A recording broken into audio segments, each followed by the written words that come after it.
आपके सामने इसका नोटिफिकेशन और फॉर्म इसी में दिया गया है, जो 7 पेज का ये पीडीएफ है, ये ध्यान रखिएगा। अब इसमें सबसे नीचे जब आप आएंगे ना, तो सबसे नीचे वही फॉर्म मिलेगा जो अनुलग्नक 2 फॉर्म जो है ना, ये स्वयं सहायता समूह में सदस्य बनने के लिए ये फॉर्म है, स्वघोषणा पत्र है, जिसको भरकर अगर आप जीविका दीदी के जो सीएम दीदी होते हैं ना, उसके पास जमा करेंगे तो आप इसमें नाम आपका ऐड कर दिया जाता है।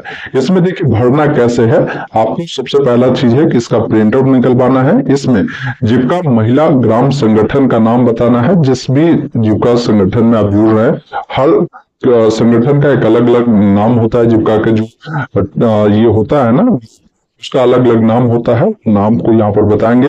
अब ये जो ग्रुप चलता है जीविका का, किस ग्राम के तहत चलता है, किस ग्राम पंचायत में आता है, तो वो आपको बताना है।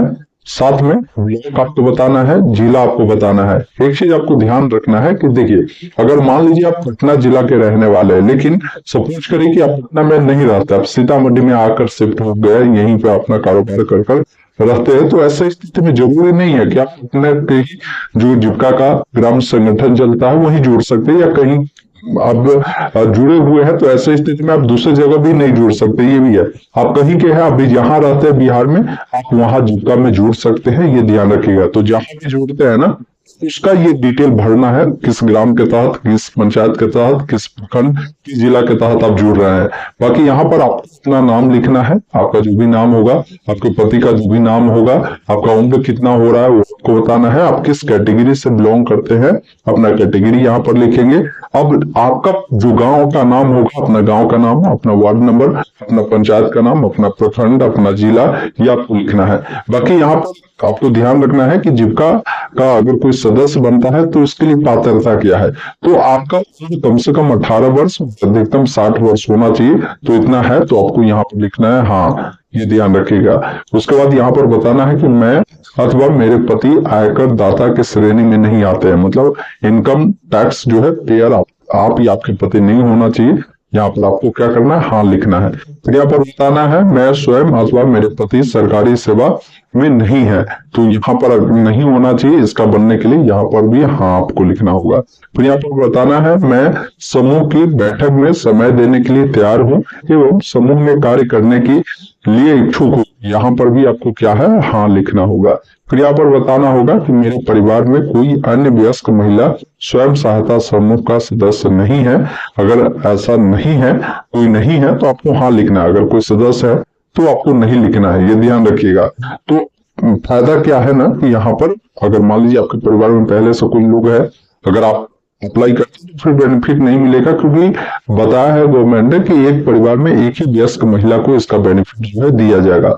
उसके बाद नीचे आना है, जो आवेदक करता है ना, उनका पूरा नाम यहाँ पर लिखना है और यहाँ पर सिग्नेचर कर देना है। डेट को फॉर्म भर रहे और डेट आपको यहाँ पर लिखना है। इतना कर इस फॉर्म के साथ आपको अपना आधार कार्ड साथ में आप हो सकता है मोबाइल नंबर या पासपोर्ट साइज का फोटो मांगे तो दे देना है। और इस फॉर्म को जिस भी आप जीविका समूह में जुड़ना चाहते हैं वहां का जो सीएम दीदी होती है उनके पास ले जाकर आपको जमा करना होगा। तो ये फॉर्म भर देंगे तो आप जीविका समूह में जुड़ जाते हैं। लेकिन आप 10,000 रुपया का और बेनिफिट लेना है तो उसके लिए एक और फॉर्म भरना होगा। ये तो आपका हो गया जीविका में जुड़ने के लिए। अब जीविका में जैसे ही आपका नाम जोड़ दिया जाता है तो पैसा लेने के लिए ये फॉर्म अनुलग्नक 1 जो फॉर्म है ना, ये भरना होता है। इसमें भी आप जिस भी जीविका समूह में अभी जुटे हैं, अगर नाम जुट जाता है तो समूह का नाम लिखेंगे। वह समूह किस ग्राम के तहत चलता है, किस पंचायत के तहत चलता है, प्रखंड किस है और जिला किस प्रखंड जिला के तहत चलता है। बाकी जो आपका नाम है, अपना नाम, यहाँ पर पति का नाम, अपना जाति, अपना ग्राम, पंचायत का नाम, ये अपना पर लिखेंगे, प्रखंड, जिला, ये सब बताना है। बाकी जीविका महिला स्वयं सहायता समूह का जो नाम है वो लिखना है।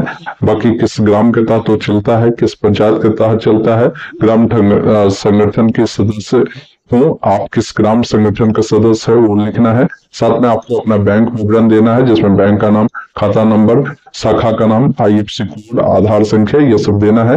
अब आपके परिवार में कुल कितने सदस्य है, मान लीजिए टोटल 5 लोग हैं तो 5 लिखेंगे। उसकी संख्या कितनी है, महिलाओं की संख्या कितनी है तो बताना है। उसके बाद नीचे आकर यहाँ पर अपना नाम और सिग्नेचर करना है, अपना मोबाइल नंबर और दिनांक लेकर ये फॉर्म भी आपको क्या है ना कि जीविका दीदी के पास ही जमा करना है, सीएम दीदी के पास, और फॉर्म भी आपको भरकर दे देना है। उसके बाद यहाँ पर आप किस प्रकार के कार्य कर सकते हो उसके बारे में भी बताया है कि आप जो भी कार्य करना चाहते हैं ना, ये फॉर्म आपको 10,000 रुपया लेने के लिए ये भरना होता है, आपको बताना होता है कि कौन सा कार्य करना है, उस कार्य के सामने आपको बस टिक कर इसे दे देना है।